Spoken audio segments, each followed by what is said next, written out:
Hi friends, मैं भूषण आप सभी का भूषण जीएस क्लासेस में स्वागत करता हूं।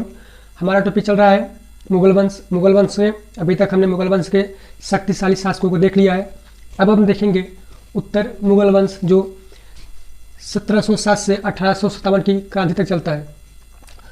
उत्तर मुगल शासन को देखने से पहले हम उसके प्रारंभिक शासन के बारे में देखेंगे कि उसका किस तरह से शासन की स्थापना होती है भारत में और उसका विस्तार बढ़ता है। जो शक्तिशाली शासक है उनको भी हम थोड़ा एक क्रम में देखेंगे। उसके बाद हम देखेंगे मुगल वंश के जो उत्तर मुगल वंश के नाम से जाने जाते हैं उसके बारे में भी देखेंगे। तो देखते हैं हम प्रारंभिक मुगल वंश जो थे वो बाबर जो 1526 में पानीपत का प्रथम युद्ध करता है और वहीं से मुगल वंश की स्थापना होती है भारत में। उसके बाद उसका जो शासन चलता है 1526 से 1530 ईस्वी तक। उसके बाद उसका बेटा हुमायूं जो 1530 से 1540 और 1555 से 1556 तक चलता है। इन्हीं के बीच 1540 से लेकर 1555 तक शेरशाह सूरी जो सूरवंश का स्थापना करता है उसका दौर चलता है और इनका भारत से निकासन हो जाता है। उसके बाद जो पुनः वापस आते हैं 1555 में और 1556 में, फिर इनकी मृत्यु हो जाती है। उसके बाद इनका पुत्र अकबर जो 1556 में पानीपत के द्वितीय युद्ध में आता है और वह अपना राज्य चलाता है जो 1605 तक चलाता है। उसके बाद आते हैं जहांगीर जो 1505 से लेकर 1605 से लेकर 1627 ईस्वी तक। उसके बाद उसका पुत्र शाहजहां जो 1627 से लेकर 1658 तक चलता है। फिर आते हैं औरंगजेब 1658 से 1707 तक जो 3 मार्च 1707 में इनकी मृत्यु हो जाती है। और इनके पुत्र जो बहादुर शाह जो हैं ये अपने भाई, ये 3 भाई थे और अपने भाइयों से विद्रोह करते हैं। विद्रोह करने के बाद ये अपना शासन चलाते हैं जो 1707 से लेकर 1712 तक चला पाते हैं। जब यह गद्दी बैठते हैं तो इनकी उम्र जो थी वो 63 वर्ष की थी और ज़्यादा लंबी समय तक ये शासन नहीं कर पाते हैं और 12 में इनकी मृत्यु हो जाती है। थोड़ा हम इनको एक क्रम से देख लेते हैं क्योंकि इसके बारे में अभी हमारा एक वीडियो और आएगा जो इनके प्रारंभिक विस्तार के बारे में हम बताएंगे, इनका शासन किस तरह से बीता था। अभी एक हम चैप्टर बनाकर बता रहे हैं। उसके बाद देखेंगे कि जब यह शक्तिशाली शासक जो कमज़ोर पड़ने लगते हैं उसके बाद किस तरह से अन्य जो साम्राज्य थे वह इनसे अलग होने लगे, उसके बारे में ही हम देखेंगे। तो आइए देखते हैं बहादुर शाह प्रथम के नाम से भी जाना जाता है, जो बहादुर शाह द्वितीय हैं, जो 1857 की क्रांति में इनका भारत से निकासित हो जाता है और यहाँ पर अंग्रेजों का जो है प्रारंभिक शासन चलने लगता है। बहादुर शाह जो थे वो 1707 से लेकर 1712 तक ये चला पाते हैं। उसके बाद आते हैं इनके पुत्र जहांदार शाह, जो जहांदार शाह 1712 से लेकर 1713 ईस्वी तक चलते हैं। और बहादुर शाह को उनके दरबारियों द्वारा और उनके प्रजाओं द्वारा एक नाम दिया जाता है जिससे शाहे बेखबर के नाम से भी जानते हैं बहादुर शाह को। उसके बाद जो आते हैं जहांदार शाह, जिनका नाम लंपट मूर्ख वहाँ की जनता रखती है क्योंकि यह थोड़ा मूर्ख क्वालिटी के थे और बताया जाता है कि जो इनका साम्राज्य था वो इनके वजीर के द्वारा चलाया जा रहा था। उसके बाद आते हैं उनके पुत्र फर्रुख सियर जो थे वो 1713 से 1719 तक शासन चला पाते हैं। फर्रुख सियर जो थे इन्हीं के द्वारा ब्रिटिश कंपनी को जो एक प्रारंभिक शक्ति दी जाती है वो 1717 में जो हम अगले वीडियो में आपको विस्तार से बताएंगे। इनको एक नाम दिया जाता है जो घृणित कायर के नाम से भी जाना जाता है। उसके बाद आते हैं जो सैयद बंधु आते हैं, वो 2 भाई थे।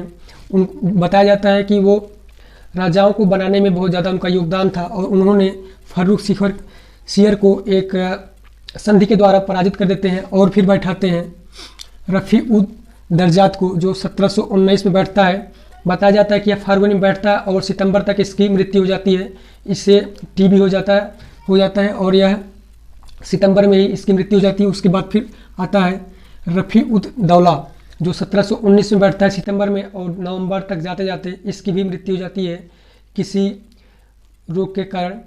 उसके बाद आते हैं मोहम्मद शाह को रंगीले बादशाह के नाम से भी जाना जाता है।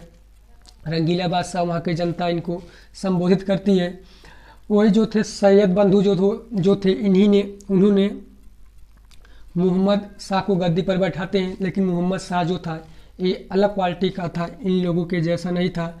वह करता क्या है कि जो सैयद बंदूक है उन्हीं की ही मृत्यु करवा देता है, और वह जो शासन चलाता है वह 1719 से लेकर 1748 तक। आप देख रहे हैं कि यह काफ़ी लंबी समय तक शासन कर पाता है। इसी के ही समय में जो था मयूर सिंहासन जो चला जाता है, भारत जो बनवाया था शाहजहां और मोहम्मद शाह के, बहादुर शाह के ही समय से ही जो इन अन्य राज्यों का बंटवा यानी कि अपने वो लोग खुद से स्थापना कर लेते हैं और वह मुगल साम्राज्य से अलग हो जाते हैं। नादिर शाह जब आक्रमण करता है मुगल शाह के शासन दौर में, तभी से यह सारी जो थे अलग हो जाते हैं और मुगल वंश का पतन होना चालू हो जाता है। हालांकि बताया जाता है कि मुगल वंश का जो पतन होता है वह औरंगजेब के ही समय से, जब वह जातिवाद बहुत ज़्यादा फैलाता है, वहीं से मुगल वंश की पतन होना चालू हो जाता है। उसके बाद आते हैं अहमद शाह जो 1748 से लेकर 1754 तक अपना शासन चला पाते हैं। उसके बाद आते हैं आलमगीर द्वितीय। आलमगीर द्वितीय जो चलते हैं वह 1754 से लेकर 1758 तक।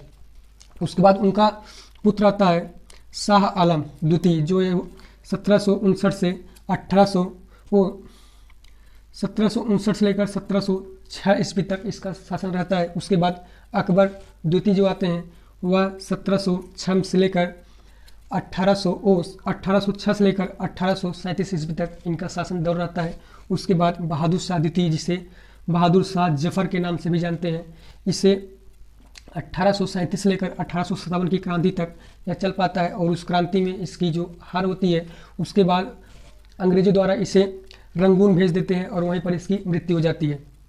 उसके बाद देखते हैं जो राज्य अलग हुए थे वो थे अवध का क्षेत्र, जिसका जो बनाए थे अपना साम्राज्य विस्तार किए थे वो थे शहादत खां। उसके बाद बंगाल जो अलग हुआ था उसका जो विस्तार किए थे वो मुजद्दिद की खां थे, और जो हैदराबाद का स्थापना किए थे वो थे चिनकिलिन खां थे, और जो कर्नाटक था वो सादुतुल्ला खां। आप देखते हैं जो 1707 से लेकर 1712 तक, और जहांदार का 1712 से लेकर 1713 तक, और फर्रुख सियर का लेकर 1713 से लेकर 1719, और रफ़ी उद दर्जात का 1719 में ही, रफ़ी उद्दौला का 1719 में ही, और मोहम्मद शाह जो थे वो 1719 से लेकर 1748 तक, और अहमद शाह 1748 से 54 तक, और आलमगीर द्वितीय जो थे वो 1754 से लेकर 1758 तक,